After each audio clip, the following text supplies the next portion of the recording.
Bakatla baetso madume gape Pilanesberg TV tsa bakatla ba kgafela. Go tswa ofising ya ga Kgosikgolo kgafela wa bobedi. Go phasaladitswe molaetsa go ya motshodi ka kwa Botswana le metse yotlhe ya bakatla ba kgafela ka kwano Afrika Borwa. Molaetsa e ne ile wa pitso kgolo kgote ya bakatla ba kgafela. Letlha e le April 20th, 2024. Go santse go letilwe letlhale ga tlhaga molaetsa gape one e le wa rally ya Mokgatlo o busang wa African National Congress o biletsa setšhaba ka kwa Moruleng Stadium go tla rallying ya ona Mokgatlo wa African National Congress. Jaanong dipitso di nna pedi mo metseng ya bakatla ba kgafela ka letlha le le lengwe 20th April 2024. Go lemoga se Kgosikgolo kgafela wa bobedi o kwala lekwalo go tsibosa African National Congress ka thulano ya letlha le go sa tsamayeng ka tolamo ga pitso ya mokgatlo mo motseng wa gagwe go ntle le go latela dikgato tse di maleba. 15 April 2024. Lekwalo le le lebisitsweng go Rre Pilanesberg, Secretary General wa African National Congress, le a kwalwa ke Kgosikgolo mme lona le balega jaana. Lekwalo le tswa kgotla-kgolo ya bakatla ba kgafela mo Moruleng. Attention, Honorable Mr. Pilanesberg, Secretary General, African National Congress.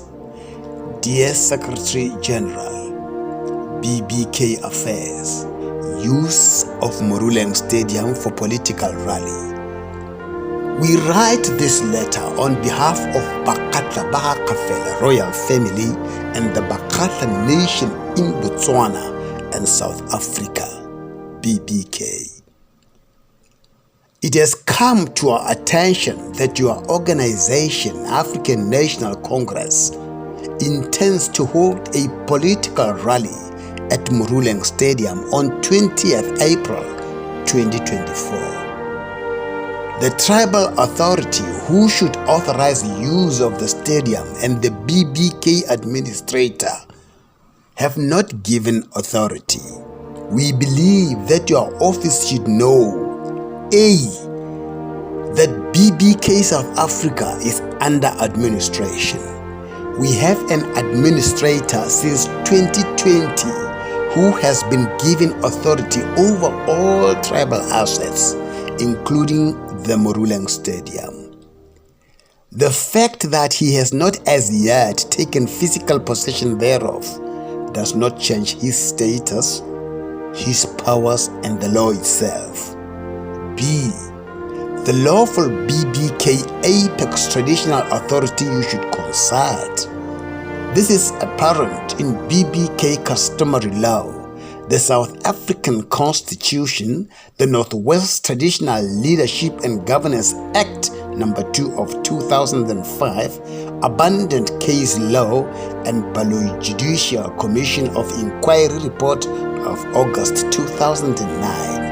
The latter comprehensively answers BBK issues. We have vexing issues of our tribe we would like to discuss with your organization leadership. We've been asking an audience with the ANC top leadership for over 10 years without success. Meanwhile, your members proceed in our villages, our land and property, and within our communities as if the BBK Apex leadership, the BBK administrator, Baloyi report, various case law and statute is all superfluous. That behavior offends both to Ubuntu, Section 10 and Chapter 3 Constitution. The recent example in a long list is your scheduled political rally in our village and stadium without the administrator's permission or reference to the lawful leadership. May we remind your esteemed office that statute laws of South Africa specifically prohibit the use of tribal money and assets to advance the interests of any political party. Additionally, your rally clashes with a tribal meeting we have long scheduled for 20th April 2024. The tribe expects us, tribal leadership and administrator, to deliver pertinent reports concerning their welfare. We suggest that you shift your meeting to a different venue outside our BBK villages until such time as we may hold the long requested meeting with your leadership. In the event you refuse or ignore this request, please make sure in the very least that ANC pays the BBK administrator a fair price for use of the stadium. That is what the administrator must and shall demand now in due course. Yours in truly and justice, Kgosikgolo Kgafela wa Bobedi, CCBBK Administrator. Letlha la 20th April letsatsi le a tlhaba go nna le rally ya African National Congress ko Moruleng Stadium e boneng katlego e seng kana ka sepe. Letsatsi le tlhabile go se fikile pitso kgotakgote ya ga Kgosikgolo Kgafela wa Bobedi e nna teng. Batla pitsong go tswa motšhudi le ka kwano Moruleng ba nna teng e bona katlego e manontlhotlho. Fela Khosana Maname o a ipelaetsa gore goreng go tshwanetse go diragale jalo. Ba nnile le ba ba neng ba itshunya nko mme ba itshunya nko yalo ba le mo mebaleng ya African National Congress go se fikile.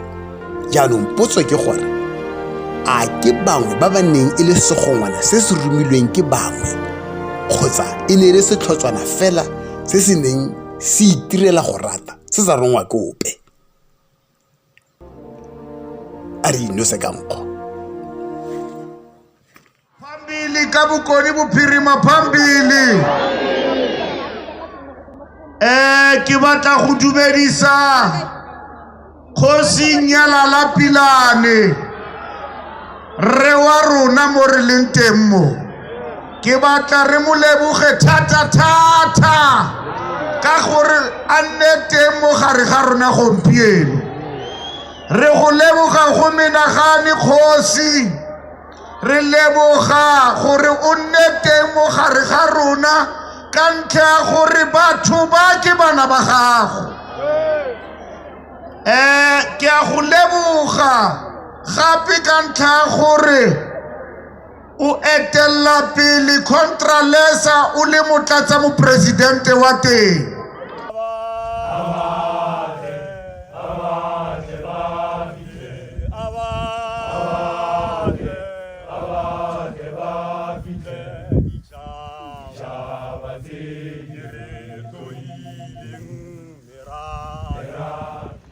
Akatla ke a le dumedisa morafe wa Kgosikgolo Kgafela. Ge se le Kgosikgolo Kgafela a emela go tswang ko motšhudi a tla Afrika Borwa. Ntse a bona morafe ge ka kgwedi ya April, ka kgwedi ya September le ka kgwedi ya December. Ka jalo kopano ya April ke kopano e leng gore morafe wa bakgatla ba Kgafela o kopana le Kgosikgolo o ema morafe lefoko mo kopanong eo ba le kudisana botsogo ba rarabolla tse di tlhokang gore di rarabollwe. Kgabo a fa keteledipele go ba maruri ka April jaaka go le mongwaong ya rona ya sekgatlha. Kgabo o biditse kopano re ntse le dikgwetlho mo kopanong e ya April di 20 tsa April 2024. Kgwetlho tsa teng tsa ntlha e ntse mokaloba motona o bua ANC. Mokaloba o ANC o bo re one o tlo bitsa kopano ka lona tsatsi le Kgabo a biditseng kopano ka lona, mme ba dirisa stadium sa bakgatla ba Kgafela ko Moruleng ba sena tetla. Kgabo a ba kwalla lekwalo ka boene go ba lemosa lenyatso leo le go ba gakolla gore kana go na le tsamaiso protocols. O file secretary general ya bone o bidiwa Fikile Mbalula. mme fikileng balula a ikile re le kwa la Kgabo nya mme Kgabo ena a tswela pele ka kopano ya gagwe ya di-20 e rile pele ga 4 ke be ke tswa nna Maname ke le Khosana ebile ke le Borara ke le Mokgatlo ke le Manamisa mafoko a Kgosigolo Kgafela yalo ke be ke ile kopana le Borara ko molapong kwa Motshudi a Kgafela ke gakolla Borara yalo gore go botlhokwa gore ba nne teng mo kopanong e ke ba gakolla ka maikarabelo a bone jalo Borara Mophato ya mme Mophato nkutlwile ba kgatla Borara bo tlile bo kgonneng go tla go ne go le botlhokwa gore ba tlile tota ka kwana Aforika Borwa re ne re le teng re le marara re na le borre molefe se ga le molefe yalo ke nnete ka letsatsi leo dikopano di ile di a nna teng ka go farologana mme go ne go sena e fetang ya Kgabo ka botlhokwa mo botshelong ba Mokgatlo mongwe le mongwe go ile ga nna le batho ba apere regalia ya ANC ba tswala dikgoro tsa holo ya Sefikile ko ragang re kopanna teng le Kgabo ba ba matlhaku ba apere regalia ya ANC ba na le mokhanselara wa bone wa ANC ba re ga gona kopano e tlo tsena yaanong mme Mophato o ne o le teng morafe o ne o le teng yalo Mophato a tsaya maikarabelo Kgosigolo o ne ka ke motho o ratang kagiso o ne a gakolla gore ga go tlhokege gore go nne le kgobalo kampo sepe re ka busetsa kopano ko morago ke be ke utlwa botlhoko thata ka kopa mongwane gore Kgabo tle Mokgatlo ntse re bona re ka se ke ra leka gore re rabolole bothata bo wa kgona go bona morafe wa gago wa kgona go dira tiro wa gago le wena jaaka le bone ba dirile tiro ya bone ka go tla pitsong ga ba utlwa ba bitsa mapodisa a le teng ba lekile go bua le diganana tseo mme diganana di a gana lekile go bua le bone ba gana ka sekgatla re na le tsela e re rarabollang dilo ka ona mme ditsela tsa teng di dintsi ke tsa botho fela Mophato o ile a tsaya maikarabelo a bone wa dirisa mašetla mme mašetla a Mophato ka Mophato o sireletsa morafe le bogosi ga nke go nna le tshollo a madi kampo dikgobalo o dirisitse mašetla a bone Mophato yalo gore re bule dikgoro yalo ra phatlhalatsa diganana tse nne di kgoreletsa bokopano bo ile ba tsena Kgosigolo ile a tla amogelesega sentle a bua le morafe wa gage a ema pele le bone ba bua le Kgabo a o gakolla ka mokgwa a gakolotseng ka teng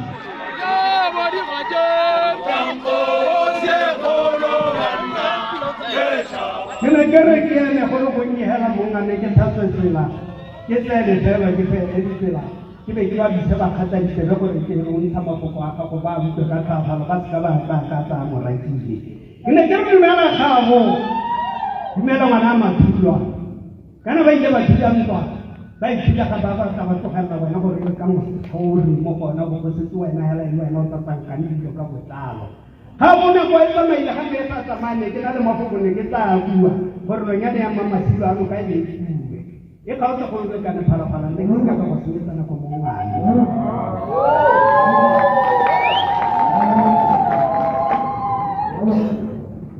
me tegere ke a leboga mo bakgatha re segolo le go kopano ka Jesu lotlhe ke a leboga Mophato segolobogolo le ditle ya go bulela tsela ya ntse ke dira mafoko ka Jesu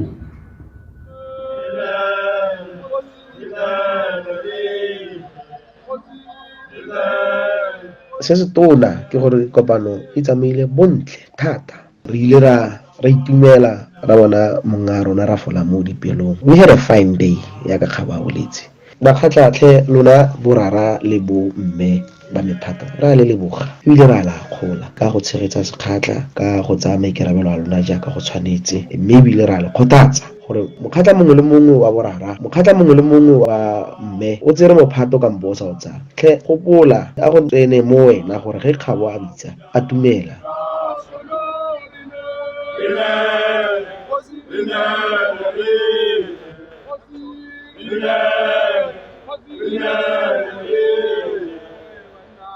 Ema kawa